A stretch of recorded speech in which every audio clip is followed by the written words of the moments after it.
Have you ever looked at your LinkedIn profile and thought, that is just so out of date. I really should do something about it, but what? If you're like most people, you probably don't realize the true potential of LinkedIn for building your personal and business brand, networking, and even generating business opportunities. So, how can you leverage the power of LinkedIn to achieve professional success and take your career or business to the next level? To answer this question, I've invited Lynnaire Johnston, the founder of Linkability, to join us on the show. Now, Lynnaire is a LinkedIn strategist. She's a trainer and a marketer who is regarded internationally as a leading expert on the LinkedIn platform. With a background in journalism and broadcasting, she has a unique perspective on how to use LinkedIn effectively for personal branding and business growth. Welcome to the Online Business Launchpad podcast. I'm Trudy Rankin, and I bring you stories, tips, and advice from online entrepreneurs who are finding success, because if they've done it, so can you. I've been running my own online business for more than 8 years, with a few pivots and bumps along the way and some successes, and I've become passionate about helping overworked, overwhelmed, and underpaid online business owners like yourself increase revenue and profits without burning out or hiring a big team. I've used my experience and the experience of others to help hundreds of people grow their online business. And one of my greatest joys is working with people who, because of life circumstances, need a flexible work from home option that helps them pay the bills. Now, my mission is simple. I want to help you solve the challenges you face as a far too busy online business owner so you can have more time and money for yourself and your family and more choices in how you live your life. So if you're ready to learn how to leverage the power of LinkedIn to boost your personal brand, grow your network, and potentially find new business opportunities, stick around. Lynnaire is going to share her expert insights and strategies for making the most out of this powerful platform. So let's get cracking.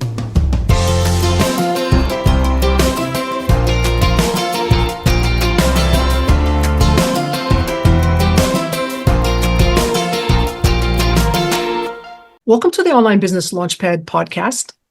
Have you ever looked at your LinkedIn profile and thought, that is just so out of date, I should really update it, but I don't even know where to start? Now, LinkedIn is no longer the place where your online CV or your resume goes to live a quiet life, drinking tea and looking out the window. It's a vibrant, active place where you can share the projects that you're working on, the difference you're making in the world, and connect with other like-minded people. And even more importantly, it's a place where you can find the people you want to work with and who want to work with you. So today, I've asked Lynnaire Johnston, the founder of Linkability, to join me on the show. And Lynnaire is a LinkedIn strategist, a trainer and marketer, and she's regarded internationally as a leading expert on LinkedIn, the platform, and helps clients globally leverage the power of LinkedIn to achieve professional success.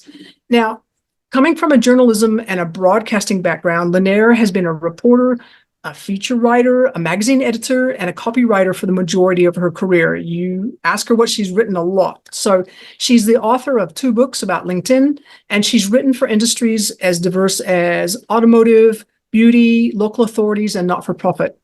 And she founded her copywriting business, Word Wizard, in 2000 and began specializing in writing for LinkedIn in 2016. And Lynnaire, I just want to say welcome to the podcast, and thanks for joining me. Well, thank you so much for having me, Trudy. It's a pleasure to be with you. So I'm intrigued by your background a little bit, because years and years and years and years ago, when my children were small, I used to do a bit of writing for a little bit of cash, as you do when you have small children and can't do much else. And it was really lovely feeling being paid for writing, which is something I enjoyed. You have to learn how to be good at it, but I did enjoy doing it. I still enjoy doing it. And so I'm curious, with your writing career, how have you gone? Just tell us a little bit about your journey of going from a copywriter, writing for a bunch of different industries, through to what you do now, which is to help people with their LinkedIn profiles. Well, in 2014, Trudy, I discovered LinkedIn. So I'd been on the platform for 6 years by that stage. But like you said in the intro, I really just regarded it somewhere to put my CV and just forgot about it. And then I realized that LinkedIn was actually a publishing platform as well, which was music to the ears of a writer, because all of a sudden I could write my own content and not be writing for clients with all that implies.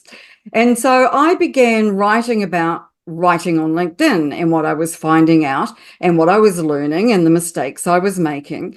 And then in 2019, I woke up one December morning and discovered that the Social Media Marketing Institute of Australia had ranked me in the top 20 LinkedIn experts Asia Pacific and number one in New Zealand.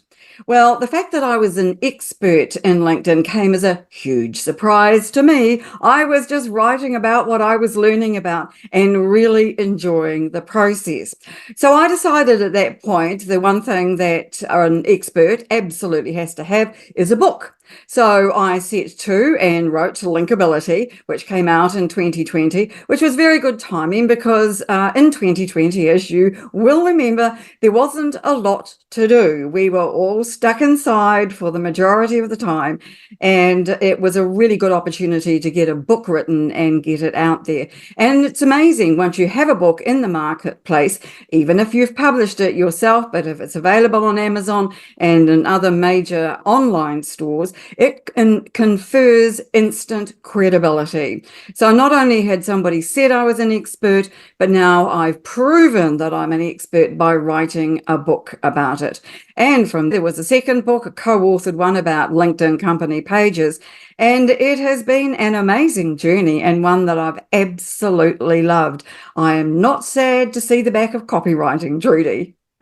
Well, it does keep you busy, that's for sure. And I'm just, for those of you who are watching this on YouTube sometime in the future, Lynnaire's got her two books just back behind her.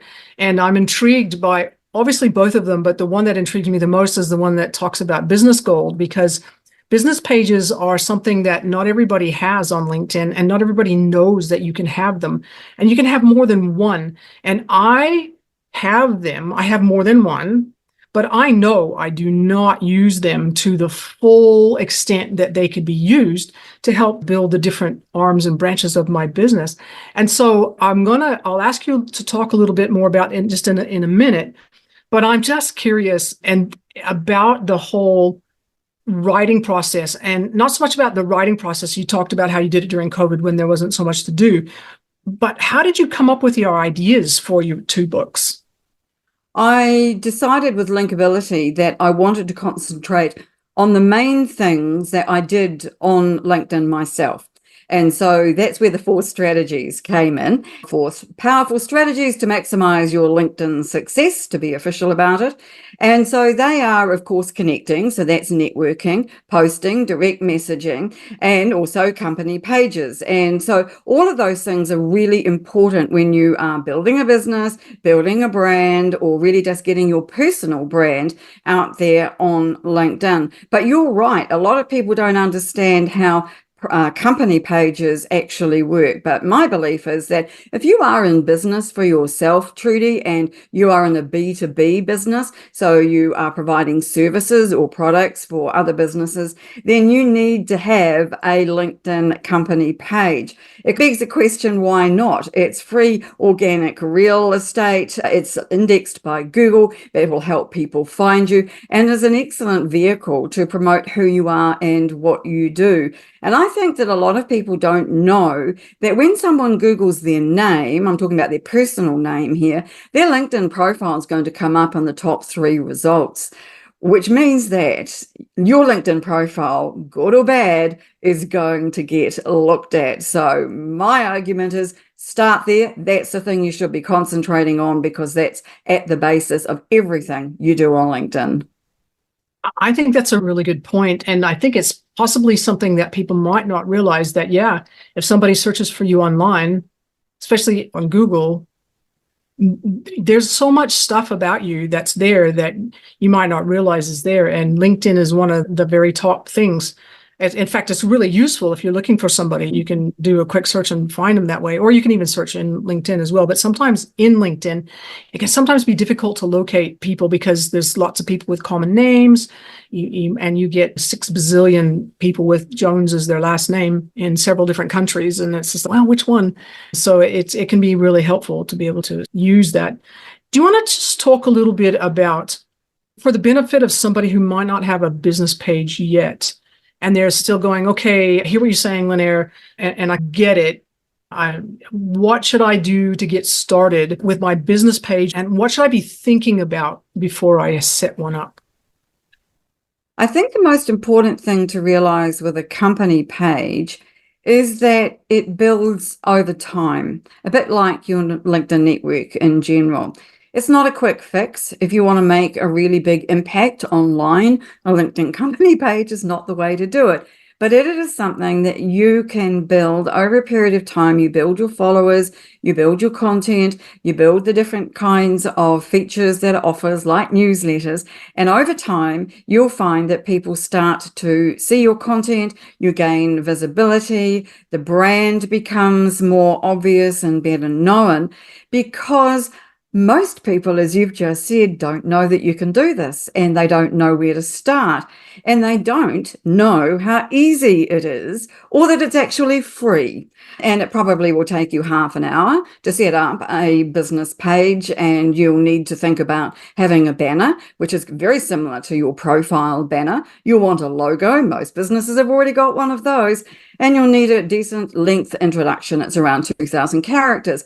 So really, once you've got those things and a tagline, you are up and running with your company page. And I know it sounds simple, but really it actually is. It's a lot simpler to set up a company page than it is to do a LinkedIn profile really well. Yes, that's definitely true. I've had my personal profile has been up on LinkedIn since I think 2009. And over the years it has morphed and changed a lot. And I've done a lot to it, but I'm pretty sure there's more that I could do it. But the thing with the business profile, the company profile pages that you can have there is that you might, well, I'll just tell you my own experience. As I said, I've got several, and I set one up with the intention of coming back to it and doing something with it in the future. It was one of like staking the real estate out. Yeah, good idea. And then I forgot about it, completely forgot about it. And not that long ago, I got this little notice from LinkedIn saying, hey, people are looking at this business profile. And I'm going, oh, really? I think I need to do something with it, because that's missed opportunities when you don't have a strategy for your business page. Mm. So can you talk just a little bit about that aspect of it? So somebody's convinced, yeah, I should have a business page, a company page. What kind of a strategy do you tend to see people developing for those pages that's going to bring returns of whatever kind that is, awareness or even money or whatever, from having a page? I wish I could tell you that people have a strategy. Usually, Trudy, they don't even bother. Somebody just says to them, you've got to have a company page, and they go at it like a bull at a gate, and all of a sudden they go, now I've got a page, what am I going to do with it now?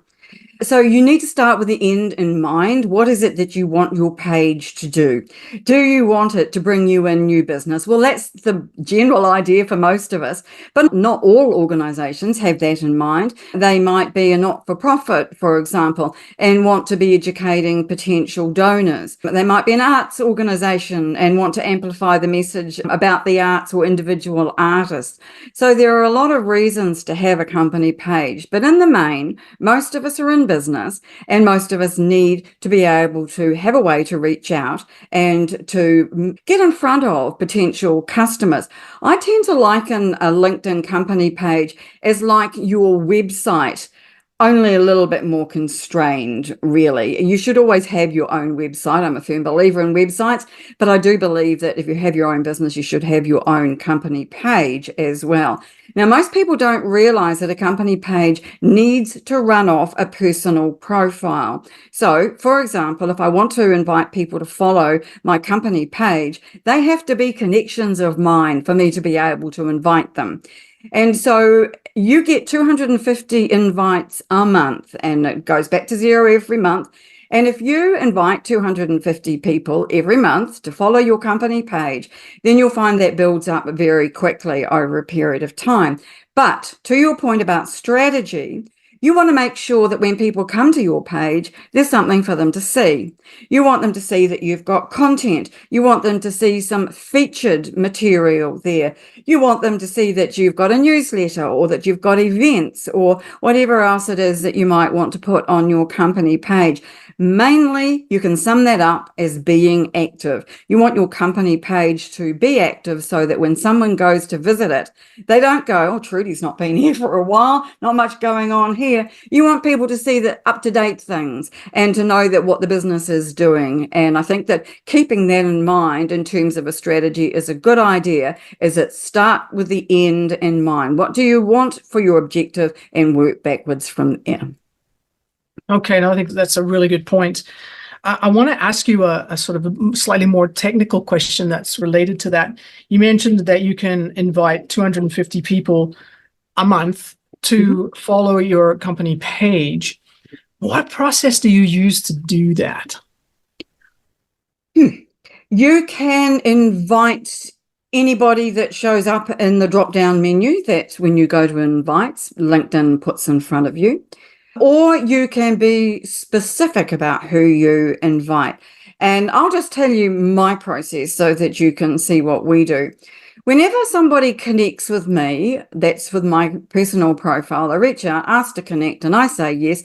The first thing I do once I've sent them a thank you for connecting message is I invite them to follow my company page. I believe in striking while the iron's hot, Trudy, and people get a lot of invites to company pages, and they are more likely to accept your invite if you have just connected with them because they know who you are, you're top of mind, and it's all just put into one kind of like experience, if you like. So that is my number one tip, is invite the new people that you connect with to follow your page. But the other thing is to make sure you fill up that 250 connections every month. Now, you won't want to invite everybody to follow your page. And when you're going down the list down menu, you might find there are a bunch of people that you don't want to invite to your page.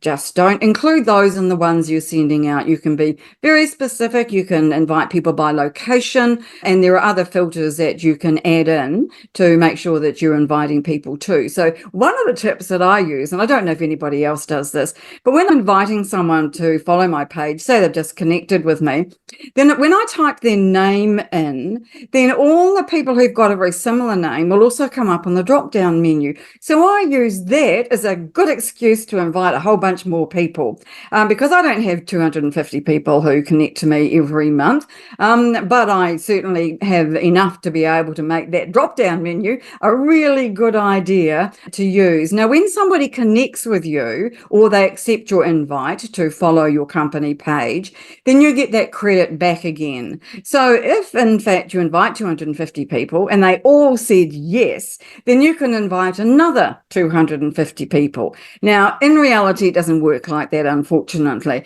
but that's why it's a good idea to use up all those invites so that you can get more and invite more people to follow your page, because the more people who follow it, the better the visibility of your page.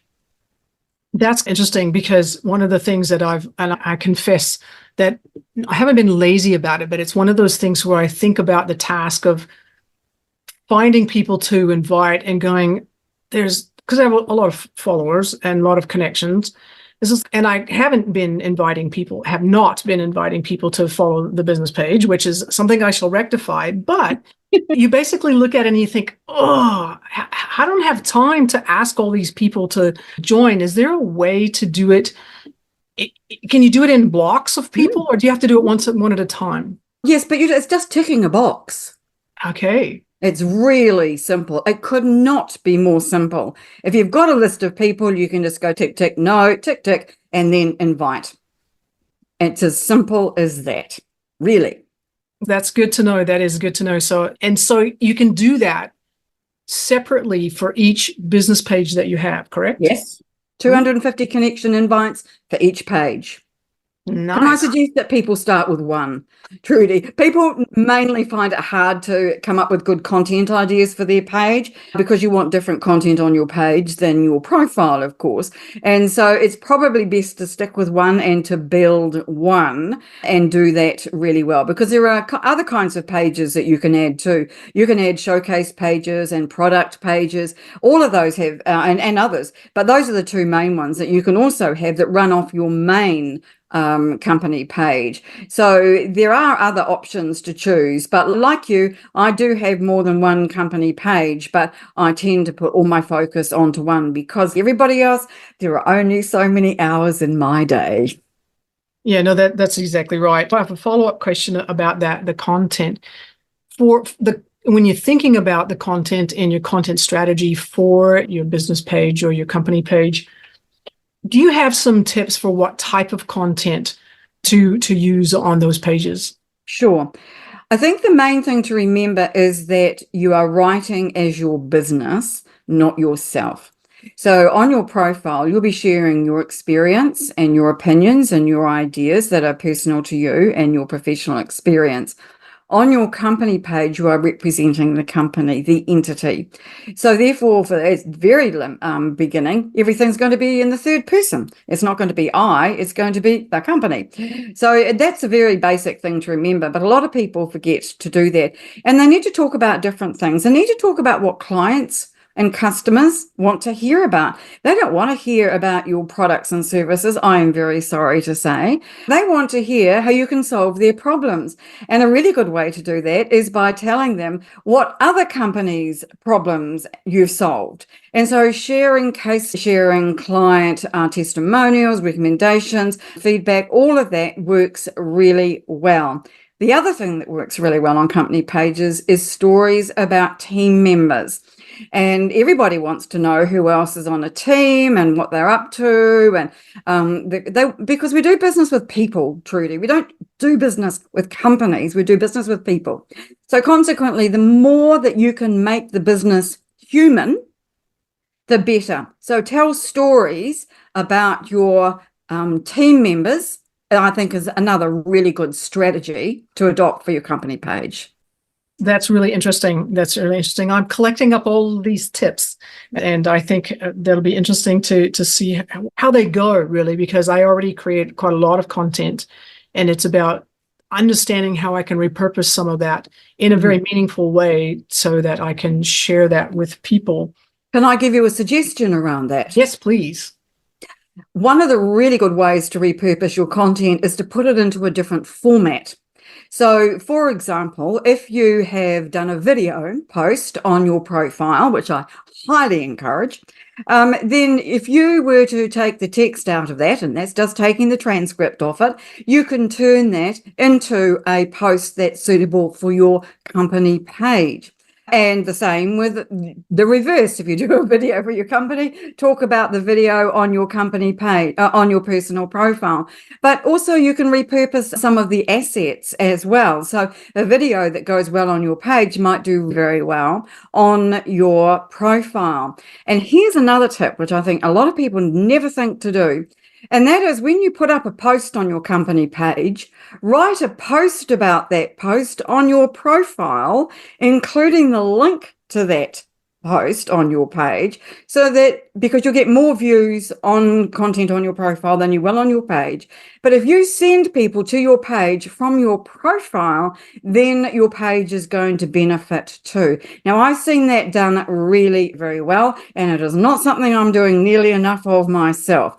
And so just to be clear about that, you do a post on your page, first of all, and then you talk about it as another separate post on your profile and include the link so that people can see the post underneath your own post on your profile.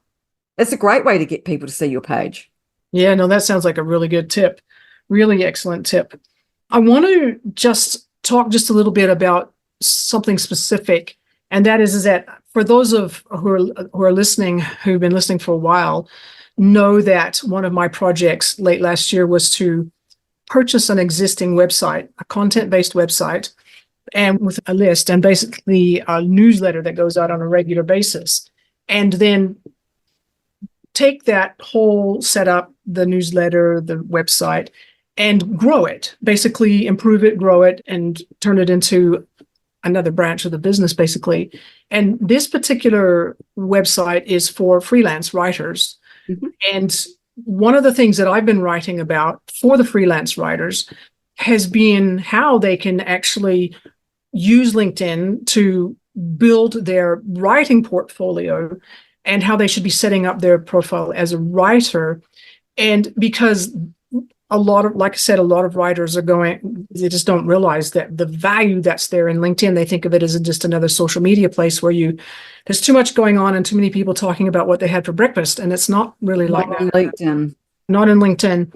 And so partly after I had just discovered you by listening to another podcast was I had a look at your profile and realized that you were actually doing everything that you were talking about.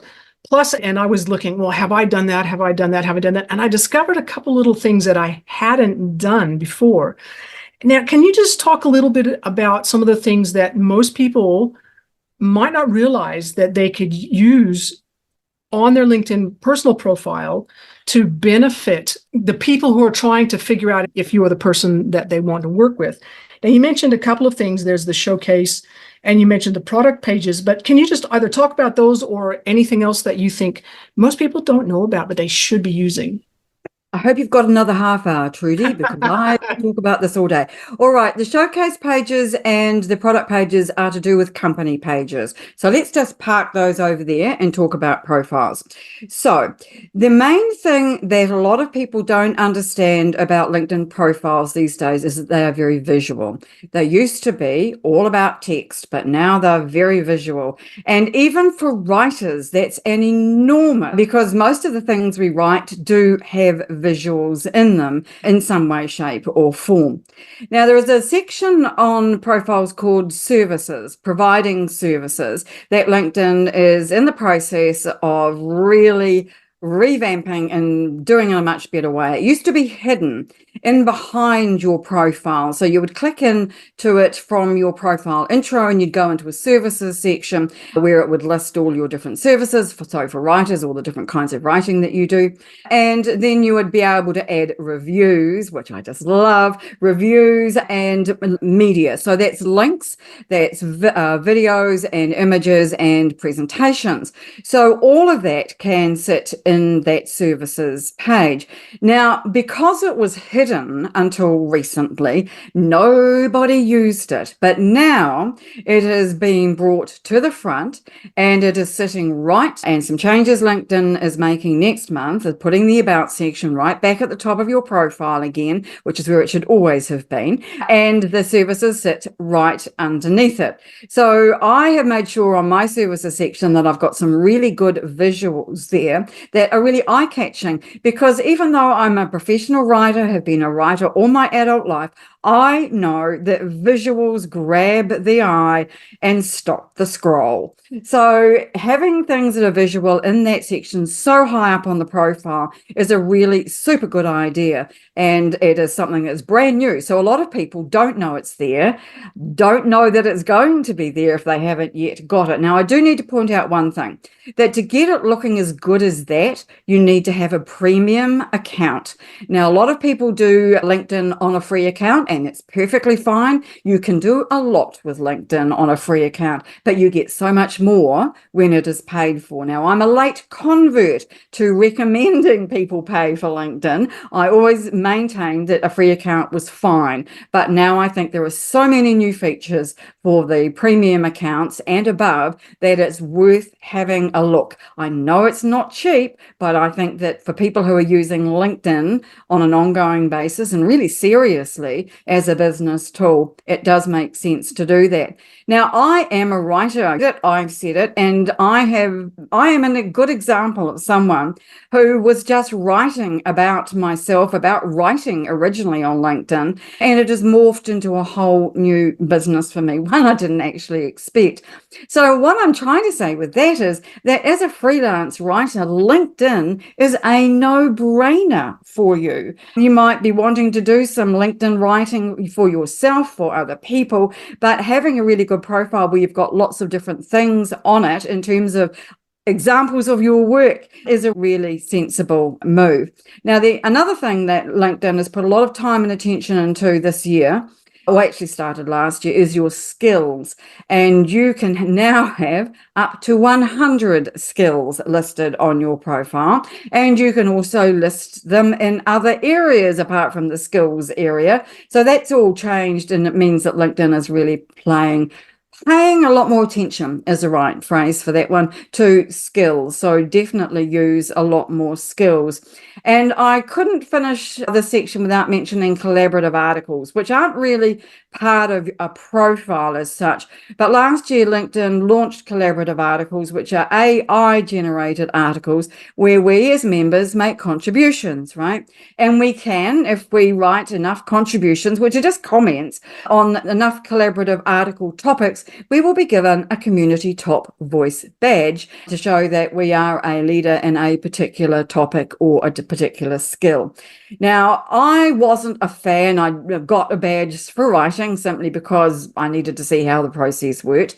But recently I found out that they are a lot more useful than that. And in fact, more people will visit your profile if in fact you have at least one community voice badge and that you are contributing to collaborative articles, because they're indexed on Google.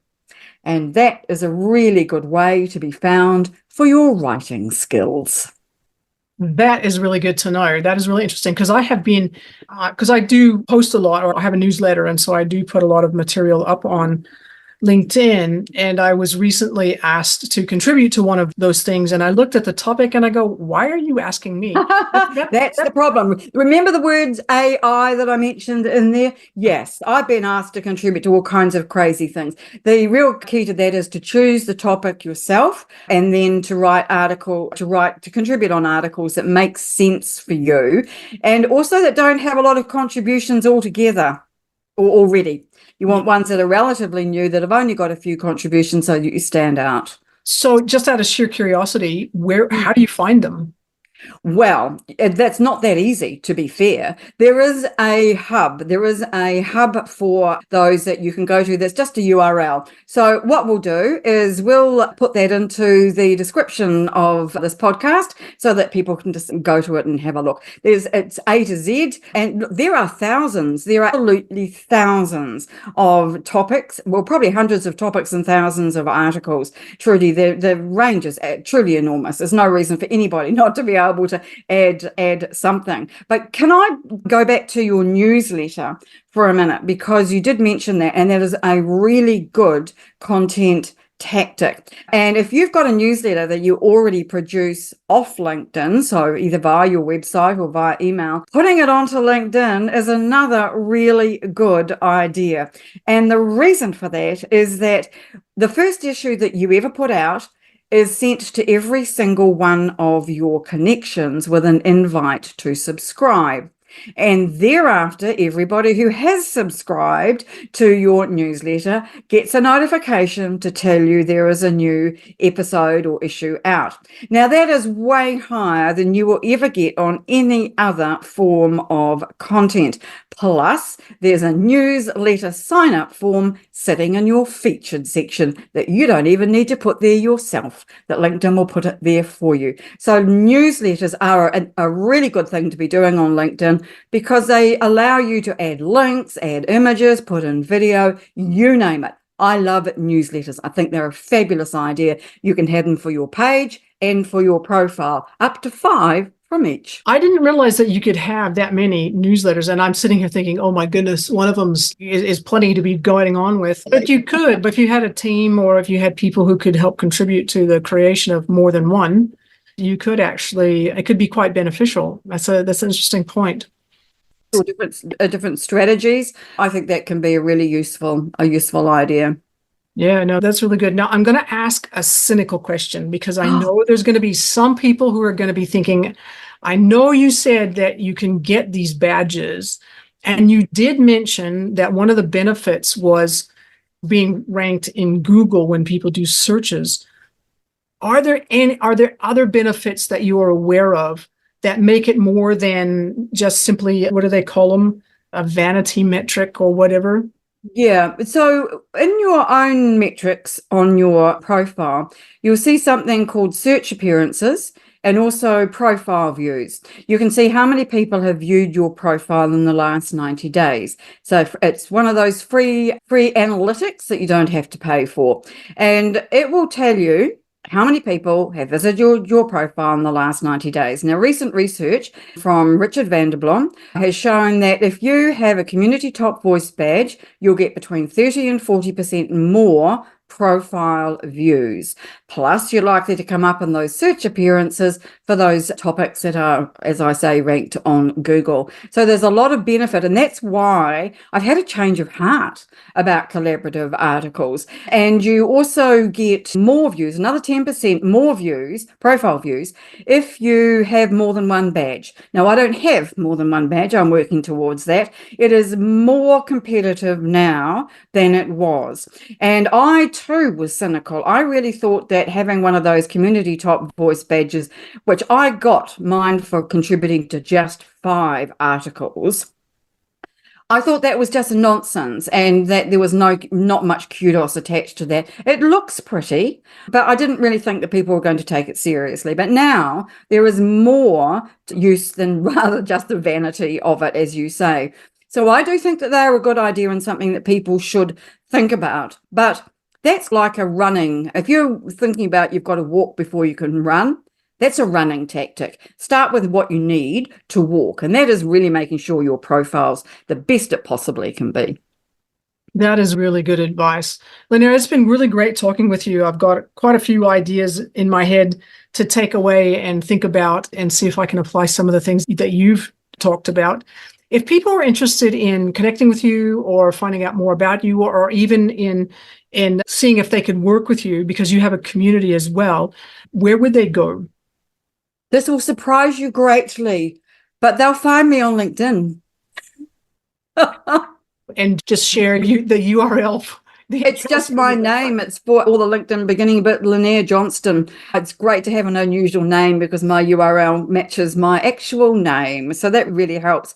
But in all seriousness, yes, do connect with me on LinkedIn. I've just recently changed my follower button back to connect because I like to connect to people. To me, LinkedIn is all about getting to know people. It's all about networking and building relationships. So I prefer people to connect to me rather than just follow me. But please do follow me if you feel inclined to do that. And then once you are connected with me, I can send information to you that talks about the resources that I have. And as you say, one of those is my Linkability community, but that is a paid community. And I like people, Trudy, to get to know me first, to see my content, to see if they really think I know what I'm talking about, and to then perhaps decide that might be a suitable way for them to learn a bit more about LinkedIn. But it's a very big beast. It's very complicated. And my aim with that community is to get rid of the overwhelm, is to make it simple, because it really is terribly complex these days if you want to do it really well. But I can't stress enough how important it is in this day and age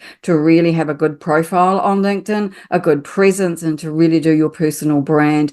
Great service on LinkedIn. Fantastic. So once again, Lynnaire, thank you so much for being on the podcast. I really appreciate it. It's a pleasure. I've enjoyed talking about LinkedIn with you, Trudy. Thank you for the invite.